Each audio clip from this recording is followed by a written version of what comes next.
Question 25 we have finished. अब देखो, मैं कोई चीज आप ध्यान रखो कि ट्विस्ट करके पूछ लिया तो भी you should be able to answer. हमको पता है aggregate demand is equal to C plus I plus G plus X minus M.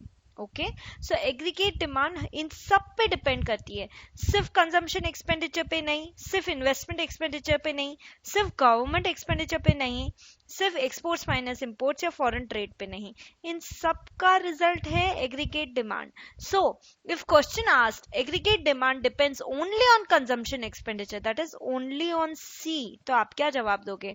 Answer will be no, as it depends on C plus I plus G plus X minus M and not only consumption expenditure. Okay, next, if question asks does positive net earnings from foreign transaction add to aggregate demand, मतलब यहाँ positive net earnings from foreign transaction that is exports minus import की बात कर रहा है, तो यदि ये पॉजिटिव है तो does that add to aggregate demand? Yes, it is adding up to aggregate demand. So answer will be yes, export minus import add to aggregate demand, that is AD is equal to C plus I plus G plus X minus M.